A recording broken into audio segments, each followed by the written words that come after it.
आता 25 वर्ष म्हणालीस तू या क्षेत्रामध्ये तुला झाली आणि ती साधना तू कलेची करतेय.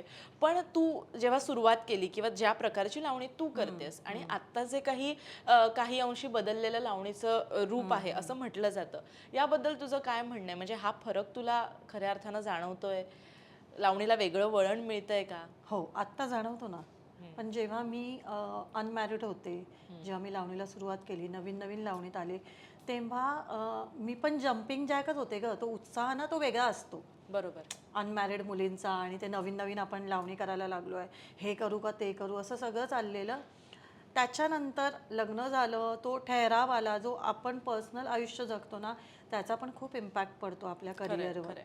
तर तो ठहराव जो असतो, लावणीला समजायची जी कुवत असते ना, ती आफ्टर मॅरिड माझी वाढली. किंवा जसं जसं वय होत गेलं ना, आम्ही असं म्हणतो की लावणी म्हणजे लोणचं.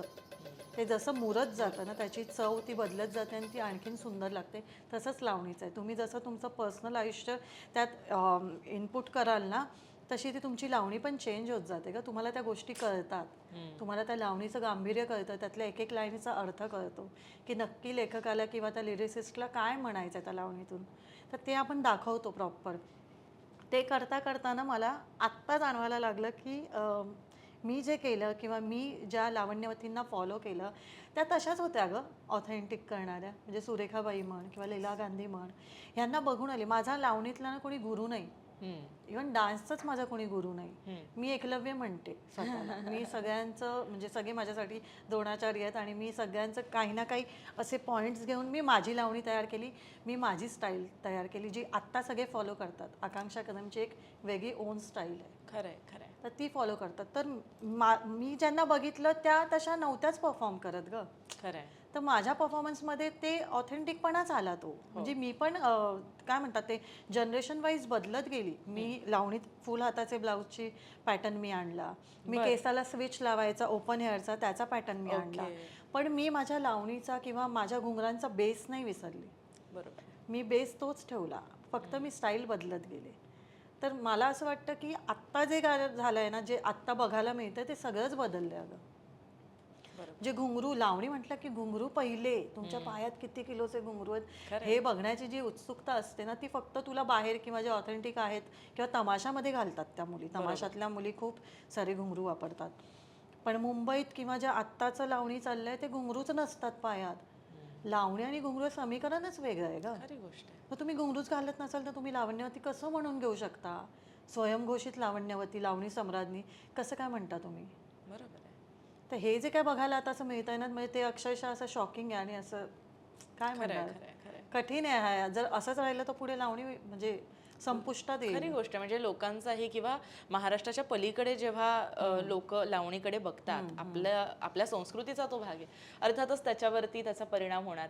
आणि आता बोलताना तू तुझ्या एका वेगळ्या स्टाईलचा उल्लेख केला. आता लावणी म्हटलं तर शृंगार आला, लावणी म्हटलं तर ते एक म्हणतो ना, तो एक वेगळं पोश्चर आलं आणि तू नेहमी या गोष्टीचं पालन करत आली आहेस. जसं तू म्हणाली आहेस की एका चर्चेमध्ये सुद्धा की मी जशी आहे तो भारदस्तपणा किंवा एक स्त्री कसं असलं पाहिजे तसंच मी समोर लोकांसमोर प्रेझेंट करते. पण आता जे काही अपेक्षा इतर काही गोष्टींमुळे बदलल्यात त्याचा त्रास होताना दिसतो का? काय वाटतं त्या सगळ्या गोष्टीकडे एकंदरीत? ह्याच्यात तुला नाही वाटत, मी तुलाच विचारते, यात तुला नाही वाटत चित्रपटांचा खूप जास्त भर आहे?